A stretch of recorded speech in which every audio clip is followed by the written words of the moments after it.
Well, hello, happy Friday to you. I suppose it is time to finish with our recap of the Committee of the Whole from not this past Wednesday, the one before that. This is part, I've lost track, 6 or 7 of going through the discussions and decisions that were made at council meeting. Remember, the Committee of the Whole is where council discusses what to put on the agenda for the regular council meeting where voting happens, bylaws are passed, and things like that. Now, I am house sitting today at a house, spending time with a cat, so I guess cat sitting. That cat is very lonely, so may make a lot of noise. So it's a bit of a different flavor than my usual videos, but that is why I'm in a different place, and you may hear some pretty intense meowing. We'll see how this goes. All right, we are picking up in the agenda. I'll put it in the link on YouTube and Facebook for the Committee of the Whole meeting. We are at point number 3 in that agenda where there's an additional funding request. Remember, when you access this link, you can click on the item, little paper clip, and you'll see a pop-up box where you get a relevant document. In this case, it is a letter from the Chocolate Museum requesting help from the Municipal District of St. Stephen, us, for help, requesting help with funding to kind of bridge them through what has been a very difficult season with cross-border traffic down and things like that. They've requested $2,000. So council did discuss this. One councillor said, well, I don't know if we can do this because we don't typically help with operations of businesses that request help. Sometimes it's for a capital investment of some sort, but it's general policy, and you should know this, that council does not typically help with operations. However, the Municipal District of St. Stephen is a co-owner of the Chocolate Museum and as a major tourist destination and kind of gem destination of our downtown and our community. It was deemed by the council to grant that request through what the CAO recommended would be the use of some more of that community grant funding. Remember, there's $50,000, the equivalent of kind of 0.3 of the budget. It's a discretionary fund where applicants apply for the grant. There are stipulations and regulations around it. I covered this in another video. We're at number 75 now. That's a nice number, but I did talk about that in when the grants came up in a previous meeting. So it looks like the council will move forward with $2,000 as requested as co-owners to help with the operations, and only because we as a municipality are co-owners with the Chocolate Museum. So the next item was highway usage permit for ATV trail. I don't want to get too much into this. A map was provided and council kind of looked at it and said it's not clear. The ATV club is requesting the use along the highway in the rural district of Municipal District of St. Stephen, but it wasn't clear how the trail comes on the highway and goes off the highway. The planning director was there from the Southwest Service Commission, Alex Henderson, and he did say this is a kind of standard kind of map that you would see, but the lay person, I mean, you couldn't really see where the trail comes on, what the conditions are there. So council did want more clarification around that before they simply granted access, highway access to the ATV trail, okay? Seemed positive. Again, I'm not in council here, so but I am a candidate, and I do encourage this as a major industry, the ATV industry in our community, but of course you want safe ons and safe offs, and I think that's where maybe photographs and things would help. The council just wanted to see more detail around that, and I do agree that being thorough around these things is important. Then we have the request for reconsideration for the downtown facade program application. When you click on that, it is there was some correspondence here, and you can read the letter from the owners of Top Shelf Cabinets, who everyone is super happy is setting up their shop right on Milltown Boulevard downtown. So happy to have them. They applied for the facade program. This is where the Municipal District of St. Stephen will help with the improvement of your storefront if you meet certain stipulations to a maximum of $7,500. Now, the regular council meeting, I unpacked this, how the council decided that light fixtures and things did fit these stipulations and regulations as set forth in the document for the facade program. But the choice of metal siding that Top Shelf went with did not meet the very clear stipulation that any siding that would be included in this program for the funding would need to be wood, and the regulations explicitly say that metal siding will be excluded. Now, Top Shelf has elected to choose metal siding that has a wood style. And one councillor even pulled out, having read this, said they went down to the hardware store and actually pulled out samples of the metal siding that looks like wood, and so the letter is asking for reconsideration that the facade program that we pay for as a municipality would cover that siding, even though technically it is not made of wood. So this kicked off a bit of a discussion. It did seem that council was in favor of amending the facade program regulations to include metal siding that looks like wood. And so again, I'm not sitting on council, but I listened to the discussion. Here's something that I did not hear come up, and I know it's a nuance, and again, when you're in a local decision-making setting like this, I think it is difficult sometimes because, of course, we love Top Shelf cabinets. We're so glad what they're contributing to the community. The facade program, at the same time, is meant to use tax dollars from the budget to facilitate a certain look that would really add value to a style and an image of the downtown. So I just want you to think about, places like Alma, New Brunswick, or if you've ever been to Vancouver Island, Victoria, their little wharffront community, or yes, even St. Andrews, where there is kind of strict stipulations around what is permitted. Now, there was discussion around, okay, I think this looks very good. It's a very good quality building material.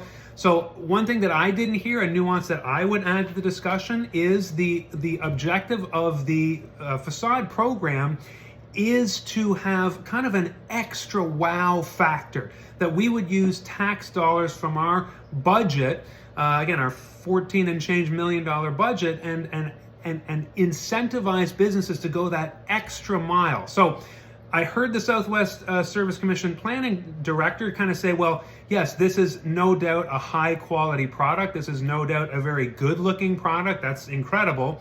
But, so it is permitted to be used. But there's a difference between what is permitted and what we are incentivizing or actually reimbursing people to put up and to use for their building. So again, that's a nuance that I didn't hear this council discuss or be interested in. I think it's because, again, we all are happy about Top Shelf, but there is a distinction to me about being happy that a business is upgrading to high quality materials that look good, and then actually reimbursing them to come into compliance with an actual extra wow factor, a look that will make visitors to downtown St. Stephen's say, oh my goodness, like that style, I just love it, okay? And again, I think of other communities where they have gone out of their way to have, cedar shakes or that kind of thing. It has that extra wow factor. Whereas, if you visit a community that looks nice and has high quality materials, you just go, okay, good, this is a nice looking downtown. So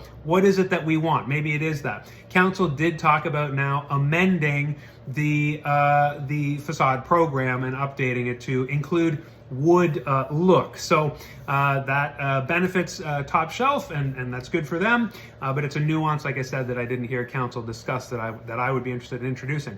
So now 6, 7, and 8. This is essentially, so 6 was the food truck regulation bylaw, 7 is the busking and street performance bylaw, and 8 was the transient trader. That's, I think, kind of door-to-door sales, somebody who sets up a shop and doesn't have a brick and mortar but is out in the public selling something. And there are exclusions for those things, like politicians going door-to-door or that kind of thing. But those bylaws are now updated for second and third reading, so you can look at those. And then the fee structure. Remember last time fees were being discussed. How much should we charge, for example, a food truck? So attached to that, when you click, is the new document that the CAO has put together with a fee structure. So essentially what we're asking of these food trucks that come to town and do impact the current businesses, brick and mortar restaurants that have invested in our community permanently. They food trucks can be in the municipal limits for a maximum of 30 days. It's $1,500 a year for that permit, so essentially $1,500 for 30 days of business if they wanted to use it for the maximum, or $75 per day, but again, still the maximum of 30 days. There's other, again, fees. I'm not going to read them all for the buskers and for the transient trader. You can read those. There was discussion that it is on the higher end, which I think would be something that local restaurants are happy to hear. Also, what is going to be done with those fees collected? There was discussion, well, maybe we can just give that over to the BIA.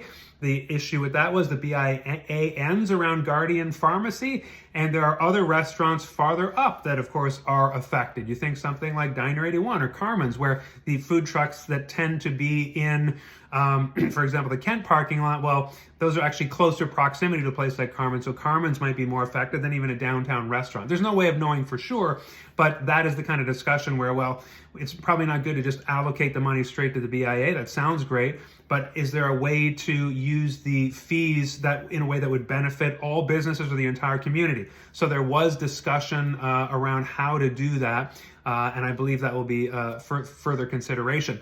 The other thing, though, that surprised me a little bit was that the staff wasn't clear on exactly how this will be enforced. And again, as someone who's running for mayor, you can pass bylaws all day long, but unless there is enforcement, it really isn't worth the paper it's printed on.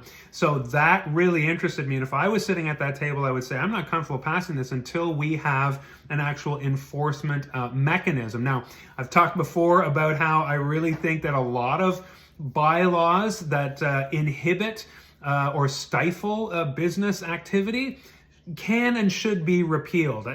Every bylaw is created with good intentions, I believe, but at some point when you review them and they pile up, you say, well, this is actually inhibiting economic growth.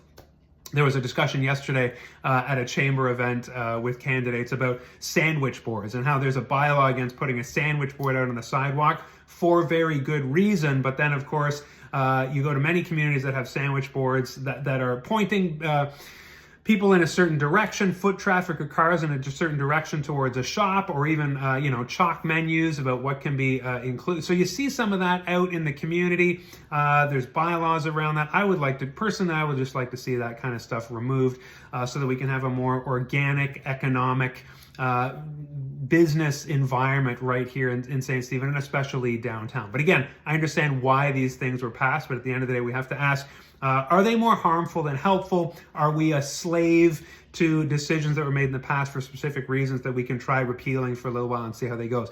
And nothing is set in stone, right? When we see this here, for example, with the façade program, okay, let's update that. And the CIO did say, when it comes to the fees here, we will try these out and then we will revisit them. If we feel like they're too high or too low, things can be adjusted. That's why your council is here, and that's why it is a 12-month a year, 365-day year job. All right, we are through the Committee of the Whole just in time for next week for a whole new agenda to drop, because this Wednesday is going to be another council meeting, the regular council meeting, the final one of this council. And of course, I hope to be mayor starting on the next one. That's it for today. BuildUpStStephen.ca. You can check out my website for my commitments, my priorities, and my action plan by which we will make decisions. Take care of yourself today and your neighbor. Have a great weekend. Shout out to Lydia's Cleanup tomorrow. I'll be there at the Garcelon Civic Center at 12:30, and I hope to see you there. It's an amazing program.